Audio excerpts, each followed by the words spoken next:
POMIS post office monthly income scheme. दोस्तों इसके लिए क्या करना है दोस्तों, आपको इंडिया का निवासी होना चाहिए। आप इसमें इंडिविजुअली या जॉइंट दोनों तरीके से अकाउंट भी खोल सकते हो। NSC नेशनल सेविंग सर्टिफिकेट, आप इसके लिए भी इंडिया के निवासी होना चाहिए। आप इसमें इंडिविजुअल भी खोल सकते हो, माइनर्स भी खोल सकता है और ट्रस्ट भी आपको खोल सकता है।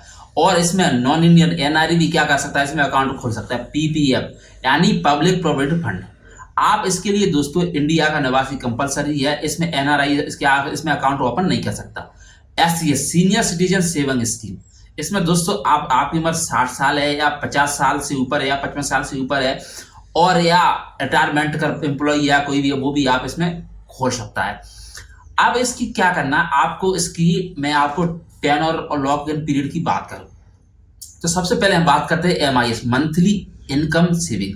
दोस्तों इसके टेनर पीरियड की बात करते हैं, ये 5 ईयर्स के लिए लॉक हो जाती है। लेकिन इसमें आपको 1 ईयर में आप इसको क्या प्रीमेच्योर विथड्रॉ भी कर सकते हो। लेकिन उसमें इसका क्या रीजन है, इसको एक्सटेंशन भी करना चाहते हो तो आप इसको एक्सटेंशन भी कर सकते हो, अनदर 5 ईयर्स के लिए भी कर सकते हो। मिनिमम पीरियड क्या है इसका 1 ईयर। उसके बाद यहाँ पे NSC की बात करें यानी नेशनल सेविंग सर्टिफिकेट, तो दोस्तों इसमें क्या रहता है, इसमें दोस्तों 5 ईयर्स रहता है। आप इसका लॉक इन पीरियड 5 ईयर रहता है। आप इसको 5 ईयर्स में भी आप इसको विड्रॉ करना चाहते हो तो विड्रॉ कर सकते हो। इसमें दोस्तों एक्सटेंशन पीरियड नहीं है। 5 ईयर्स के बाद दोस्तों आपको पैसा निकालना पड़ेगा, फिर इसको क्या बाद में क्या कर सकते हैं, आप री इन्वेस्ट कर सकते हैं दोस्तों। और उसके बाद PPF क्या इसका दोस्तों टेनर पीरियड 15 ईयर्स रहता है। लेकिन आपको लॉक इन पीरियड भी इसका 15 ईयर्स है, इसके अंदर आप निकाल नहीं सकते। और अगर निकालना है तो वो भी इस वीडियो में आपको बताऊंगा कि कब आप निकाल सकते हो। Extendable in block in 5 year इंडेफिनिटली, ये 5 ईयर के अंदर क्या एक्सटेंडेबल भी हो जाती है और ब्लॉक भी जाती है। उसके बाद हम बात करते हैं यहाँ पे SCCS यानी सीनियर सिटीजन सेविंग स्कीम। दोस्तों इसका लॉक इन पीरियड भी क्या है 5 ईयर से और इसकी म्यूचुअर या टेनर कितना है इसका 5 ईयर्स है। और इसको क्या एक्सटेंडेबल 3 ईयर आफ्टर मैच्योरिटी, आप 5 साल के बाद 3 साल के लिए क्या कर सकते हैं, इसको एक्सपेंडेबल कर सकते हैं यानी 8 ईयर्स के लिए पूरा हो जाता है। अब बात करते हैं दोस्तों कि इनमें इंटरेस्ट कितना मिलता है। दोस्तों यहाँ पे बात करें MIS की तो आपको यहाँ पे 7.4% क्या मिलेगा, यहाँ पे आपको क्या मिलेगा, सिंपल इंटरेस्ट यहाँ पे होगा दोस्तों। और जो क्या होगा मंथली काउंट होगा सिंपल इंटरेस्ट।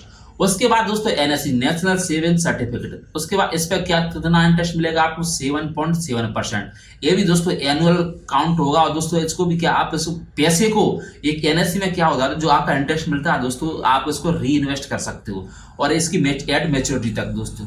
उसके बाद PPF में भी आपको 7.1% का क्या मिलता है दोस्तों, इसमें आपको ब्याज मिलता है। और इसका क्या कंपाउंड क्या होता है दोस्तों, एनुअल रहता है। इसमें आपको इसके इंटरेस्ट को री इन्वेस्ट नहीं कर सकते। उसके बाद दोस्तों एट ए मेरिट, इसका क्या रहता है दोस्तों, मैच्योरिटी पीरियड रहता है।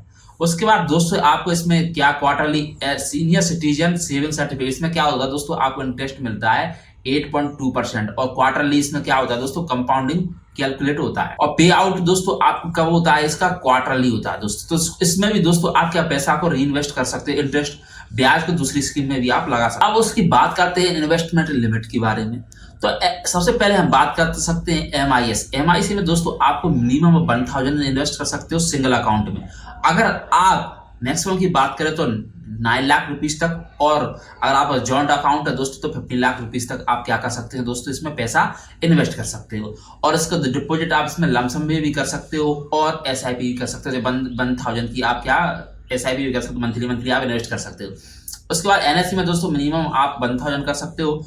और दोस्तों इसमें आपको लिमिट नहीं है, NSC में आप कितना भी इन्वेस्ट पैसा कर सकते हो।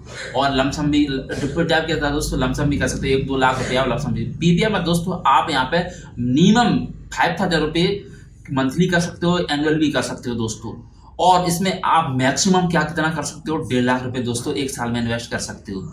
और इसका डिपॉजिट टाइप कितना दोस्तों, 1 ईयरली यानी फ्लेक्सिबल है दोस्तों, कभी भी आप इसमें इन्वेस्ट कर सकते हो।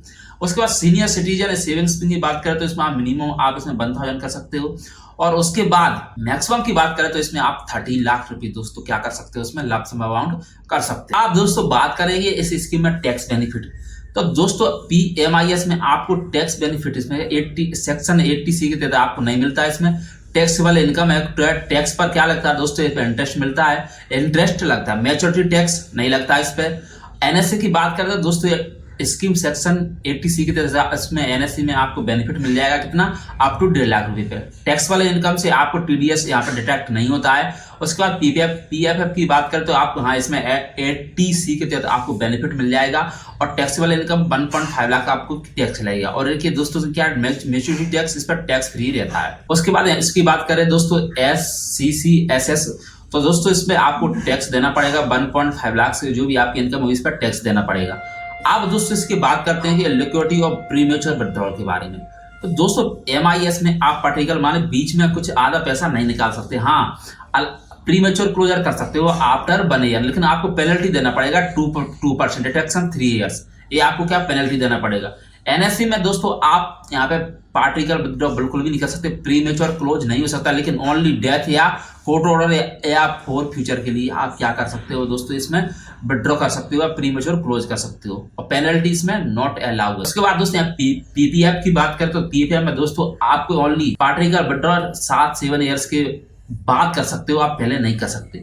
आपको क्या limit case allow after 5 years, कुछ लिमिट रहती है उसमें, कुछ मेडिकल रहता है उसकी बात कर सकते हो, लेकिन आपको क्या यहाँ पे 1% पेनल्टी प्लस इंटर डिडक्शन के साथ में आपको ये मिलेगा सब।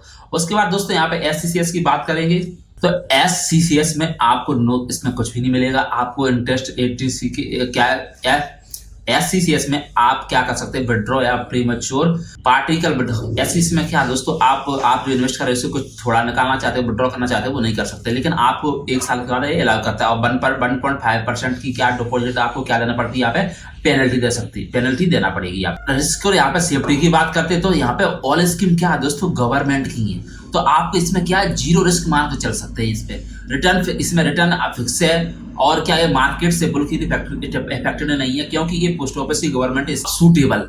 अब कौन कौन सी स्कीम है, किसको इन्वेस्ट करना चाहिए। अब स्कीम फॉर बेस्ट, अगर आप रिटायरमेंट हो और आपको मंथली इनकम की जरूरत है तो आप MIS में क्या इन्वेस्ट कर सकते हो। NSC उसके लिए है जो मीडियम टर्म या 5 साल के लिए गोल रख रहा है, उसके लिए क्या टैक्स सेविंग करना चाह रहा है, चाइल्ड एजुकेशन उसके लिए NSC बेनिफिट है।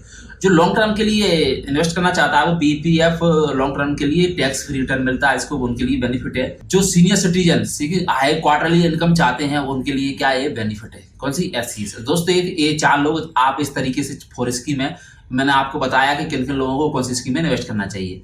अब यहाँ पे बात करते हैं कुछ की डिफरेंस समरी के बारे में। तो इंटरेस्ट रेट दोस्तों कैलकुलेट कैसे होती है दोस्तों, MIS में कितना कैलकुलेट होती है, 7.4% मंथली होती है, NSC में एनुअल कैलकुलेट होती है, PM में भी एनुअल कैलकुलेटर होती है और SCCS में भी क्वार्टरली यहाँ पे कैलकुलेट होती है। अब दोस्तों यहाँ पे टैक्स फ्री रिटर्न यहाँ पे कुछ भी नहीं, लेकिन आपको PFM में टैक्स फ्री रिटर्न मिल जाता है, आपको NSC या SSCS में या MIS में आपको नहीं मिलता। मैक्सिमम इन्वेस्टमेंट आप MIS में 9 लाख कर सकते हो, NSC में अनलिमिटेड कर सकते हो और PPF में आप 1.5 लाख शेयर कर सकते हो। उसके बाद दोस्तों यहाँ पे SSC में 30 लाख रुपए कर सकते हो। फ्लेक्सिबिलिटी क्या है इसमें दोस्तों, MIS में बहुत ही लो है, NSC में लो है और PFM में हाई है और SSC में मीडियम। अब मैं यहाँ पे फाइनल रिकमेंडेशन की बात करूँ तो for monthly income choose MIS या SCCS फॉर सीनियर। अगर टैक्स फ्री चाहते हो तो PM में आप क्या PPF में आप इन्वेस्ट कर सकते हो। टैक्स सेविंग प्लस सेफ्टी चाहते हो तो NSC फॉर 5 इयर्स गोल्ड के लिए, SCCS for highest interest rate for senior citizen के लिए। मतलब आपके लिए फाइनल रिकमेंडेशन ये है। कुछ यहाँ पर की टैक्स भी देख सकते हैं, PPF is only scheme with EEE यानी टैक्स फ्री के लिए। SCCS हमारे सीनियर सिटीजन के लिए हाईएस्ट इंटरेस्ट रेट पे करती है और NSC deal if section 80C के बेनिफिट चाहते हो तो आप NSC में सेविंग कर सकते हैं। यहाँ पे दोस्तों मैं अब यहाँ पे कुछ कंपेयर करके मैं आपको यहाँ पे कुछ बता देता हूँ। अब हम बात करते हैं कंपेरिजन के बारे में, कौन सी स्कीम यहाँ पे जीती है। तो चलिए लेट्स डिक्लेयर विनर्स। तो मंथली इनकम यहाँ पे POI बट SCCS सीनियर, और मंथली इनकम की बात करें तो MIS बेस्ट है, लेकिन सीनियर सिटीजन के लिए SCCS बेस्ट है। टैक्स फ्री की बात करेंगे तो यहाँ पे PFF का कोई भी कंपटीशन नहीं है, और हाईएस्ट इंटरेस्ट रेट की बात करेंगे तो यहाँ पे SCCS से जरूरी है, और टैक्स सेविंग की बात करेंगे तो NSC। अगर टैक्स सेविंग चाहते हो तो NSC में आप इन्वेस्ट कर सकते हो। अगर आप नीड के सैलरी में अगर आप हर महीने जरूरत है कैश की तो MIS या SCCS में कर सकते हो। अगर सेविंग फॉर PFF में कर सकते हो, बैलेंस टैक्स एंड टेन्योर में तो आप NSC में कर सकते हो। आपके कुछ पूछे जाने सवाल हैं कुछ यहाँ पे, क्या NRI, क्या इसमें NRI इन्वेस्ट कर सकता है। Only NSC exchanging account, PPF MIS are for residents. Only NSC में NRI इन्वेस्ट कर सकता है। What if need money urgently, तो आप क्या कर सकते हैं यहाँ पे पीएफएफ अलाउ पार्टिकल विड्रॉ, यानी 7 साल के बाद पीएफएफ से अकाउंट पैसा निकाल सकते हो अदर पेनल्टी, कुछ पेनल्टी के साथ में। अगर आपका कुछ क्वेश्चन है तो आप नीचे कमेंट करके मेरी वीडियो में डाल सकते हैं, मैं आपको सभी क्वेश्चन है जो भी उसके आंसर देने की कोशिश करूंगा। अगर मेरी वीडियो आपको अच्छी लगे तो प्लीज चैनल सब्सक्राइब करें। Thank you watching this video.